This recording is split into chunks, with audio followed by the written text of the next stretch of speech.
जिन बेटा बेटियों का विवाह नहीं हो रहा है, जिनके जीवन में धान की समस्या है, वह इस सप्तमी तिथि पर शिव मंदिर जाकर कर लेना इस उपाय को। हर हर महादेव। 21 जून रविवार वाले दिन इस पवित्र शुक्ल पक्ष की सप्तमी तिथि है, जो वर्ष में केवल एक बार आती है। इस दिन यदि शिव मंदिर में एक बेलपत्र को पूर्ण रूप से हल्दी में भिगोकर माता अशोक सुंदरी के स्थान पर समर्पित करने के पश्चात शिव जी के शिवलिंग पर जलाभिषेक करें और जो जल शिवलिंग से नीचे गिरेगा उसे झेल कर इसे अपने घर में लाकर इसका छिड़काव कर देना। फिर देखना चमत्कार।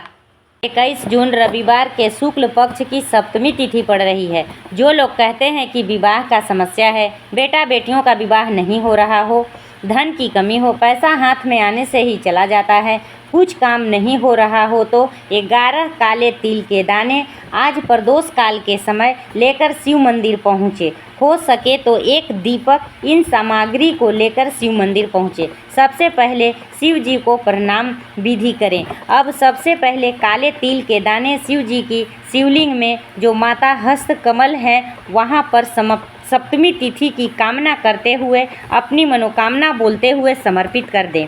जो दीपक लेकर गए हैं उसे प्रज्वलित करके रखें। 21 जून सप्तमी तिथि का बना है इस साल का सबसे बड़ा महादुर्लभ योग। अगर आपके परिवार में भी होते हैं रोज के लड़ाई झगड़े और क्लेश और पैसों की तंगी ने कर दिया है परेशान, तो इस दिन प्रदोष काल में मात्र एक दिव्य उपाय करें।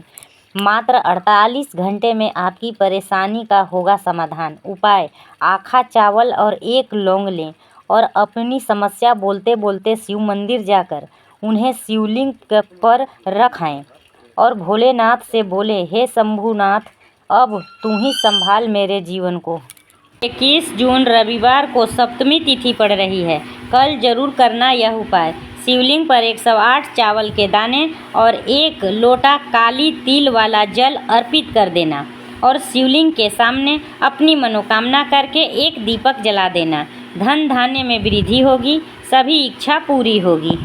कोई साधारण दिन नहीं है। मेरे भोलेनाथ आपके कुबेर का भंडार खोलने जा रहे हैं। याद रखना, अगर आपकी राशि मेष, सिंह, कुंभ, कन्या या मीन है तो दुनिया के आगे हाथ फैलाना बंद कर दो, क्योंकि कल से बाबा तुम्हारी झोली खुशियों और लक्ष्मी से भरने वाले हैं। आप मालामाल होने जा रहे हो। बस केवल सुबह उठकर 1 लोटे जल में 3 लौंग 7 तुलसी पत्ता डालकर शिवलिंग पर चढ़ा देना।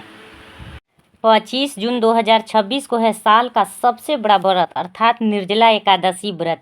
क्या इस व्रत में पानी पीना चाहिए या नहीं? शास्त्रों के अनुसार यदि आपके शरीर में शक्ति और समर्थ है तो 1 बूंद भी नहीं पीना चाहिए, केवल निर्जला व्रत करना चाहिए। यदि आपके शरीर में शक्ति और समर्थ नहीं है तो आप जल पीकर भी इस व्रत को कर सकते हैं।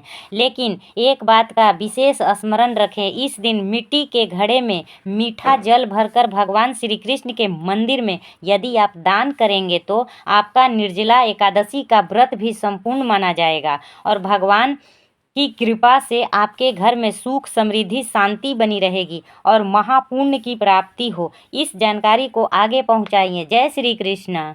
25 जून निर्जला एकादशी के पुत्र प्राप्ति के लिए 5 वस्तुओं को भगवान श्री कृष्ण के मंदिर में यदि आपने सच्ची निष्ठा और श्रद्धा के साथ चढ़ाया तो भगवान श्री कृष्ण जैसा पुत्र आपके गोद में खेलने लगेगा।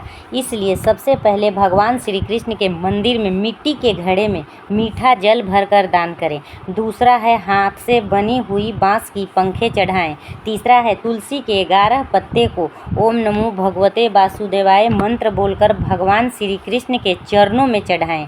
चौथा है तांबे के बर्तन में तिल भर के भगवान श्री कृष्ण के मंदिर में ओम क्लीं कृष्णाय नमः कहकर चढ़ाएं।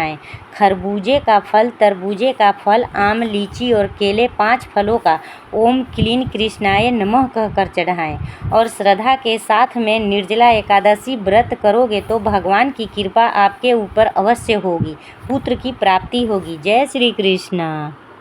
अगर आप ये 3 काम निर्जला एकादशी के दिन कर लेते हैं तो व्रत का फल 2 गुना हो जाता है, क्योंकि ऐसी मान्यता है कि जो भी व्यक्ति इस दिन निर्जला एकादशी का व्रत कर लेता है उस वर्ष भर की सभी एकादशियों का पुण्य प्राप्त होता है। तो सबसे पहले इस दिन सुबह स्नान करके भगवान विष्णु के पीले फूल, तुलसी पत्र और फल अर्पित करें और पूरे दिन भगवान विष्णु का स्मरण करें। एकादशी व्रत कथा सुने, ओम नमो भगवते वासुदेवाय मंत्र का जाप करें, रात को भजन कीर्तन करें। विशेषकर इस दिन जल से भरा मिट्टी का घड़ा, पंखा, छाता, फल और वस्त्र का दान करें।